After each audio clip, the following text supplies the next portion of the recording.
This is Majo John Madden from my camper van in the back of the Hampton Inn Hotel. I'm wanting to make a video called the Los Dos Hermanos, the two brothers. My dog Magic, who I've had for a little over a year, rescued him from a swamp in New Orleans, so he was abandoned.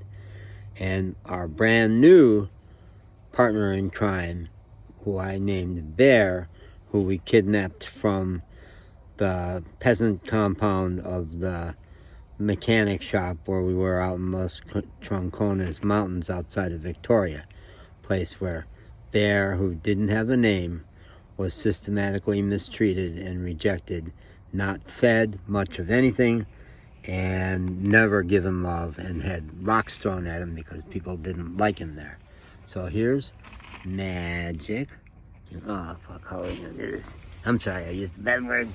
Now Magic is sleeping in the back of the van, and we're gonna see if we can get a video of Magic. Magic, are you on camera? I'm sorry, I'm shining a light on him. He's not happy about that. He was pretty solidly asleep. And Bear is somewhere out on the compound here by the van. So I'm gonna tell the story about these two dogs who are turning out to be such amazing brothers. Such amazing brothers. The first real, so none of those dogs were getting love, and I gave them all love. And so they all sought me out, but the most demanding, the most seeking out a relationship with me was Bear. Partly because he was the most rejected out there, and I think he was the most scripted for a relationship with a human. I don't know why, whether he had a good one at one point. He apparently was the most recent arrival. I've heard different stories. One story was that he's a pretty recent arrival. Another was that he would come and go for a long period of time. One story was that they thought he was about 2 years old. Now today the story I'm told is, no, he's old. We think he's old. He might not be around long. Sometimes he acts old, but others, he's just getting so young every day because he's been with us for now 10, 11 days of being regularly fed. I mean, regularly fed. He's like taking food for granted now. He wouldn't even lick the plate that I gave him today because it wasn't interesting to him. He doesn't finish all the food I give him. And it's mostly just kibble, but he had at first been just voracious, but now not so much. The first real encounter between him and Magic, I did not see it, but Josue described it to me that Bear jumped on Magic and pounced on him. I don't think he inflicted any damage. I never heard Magic yelp, but Josue said that's why we throw rocks at him, because he does shit like this. And he was the most dominant on the compound, the biggest, and the one most likely to growl at other people to get them away from the food so he could have more. Well, he was starving. They were all really in survival mode around food. So later so when Josue told me the story about we hate that dog, I said, I don't know, I kind of like him. I have a feeling about him. And he is quite beautiful, really. As soon as I started giving him love, he just really responded so well, just kept coming after me. The most insistent at trying to get to me. But a lot of it was him trying to get in the car where the kibble was. And it's coming back to bite me now that I just taught him to stay out of the car. And now I want him to come in the car when I needed to transport him or have him stay in the car when I'm going someplace.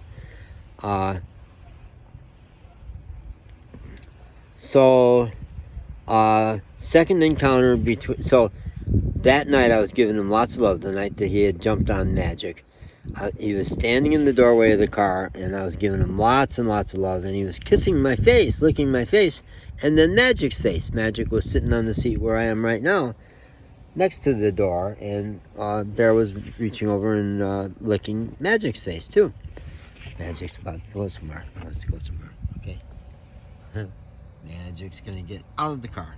Magic's deciding he wants to get out of the car. He's checking everything out, at least. So the next day, Bear goes to give Magic a kiss out on this big field, because I would take them for walks, and the dogs would do so much better on walks. They'd become a pack. They all had hunting dog instincts. They get so happy out there. So out in this big field, Bear goes to lick Magic's face, and Magic about took his head off. Really snapped at him. And it was clear that he was saying, hey, I haven't forgotten that shit you pulled yesterday. No more of that. And Bear responded perfectly to that. He respected it. Okay, good. You've set a nice solid boundary and I respect you for it. And then right away they started hunting together and just became buddies. And it was beautiful to watch them run down the road together, go hunting together. And Bear has some hunting behaviors that are like Magic. He'll make little yelps that are almost like in pain, just like Magic does. And he pounces much bigger. Not the springy, such agile pounce of Magic, but he pounces. So when we left that compound, my car got roadworthy again on Tuesday night, and it was too late for me to go up into the park where I wanted to go, so I just pulled a quarter mile away into a spot I had found and got out of the car, and there was Bear. He had followed us. They had told me, no, don't worry, none of them will follow you, but Bear did. He made the choice to escape the compound and throw his lot with us. And I was super happy because I was feeling guilty about abandoning all those dogs, but especially him. And I said, great, man, good choice. You're on the team. Let's go. So he became our dog that night. And they just get better and better and better. One night up in the park, I made a foolish choice. I left only one bowl of food out, and Bear was at it, and Magic tried to get someone, and Bear really roared at him. And I was not about to allow that, and my spontaneous response was to kick him and just wherever it was going to land, and it landed on his head. He didn't yelp, but he got the message. And then there was a long process of me making peace with both of them, reassuring both of them that they were safe and loved. But they just get better every day. And today they were spectacular. They're really like puppies together, racing around, wrestling together, hunting together. They love each other. They're just crazy about each other. I had no idea what was missing in Magic's life. He would range a long ways from me as we would go for long walks, and that was fine. But it's so much more fun with him if he's got a partner to go range with him, and they'll pee on the same thing and smell the same thing. And then they go off and do their own thing, but they mostly track together. An awful lot they track together. And I worried about with Magic not like another dog in the car. That's never been an issue.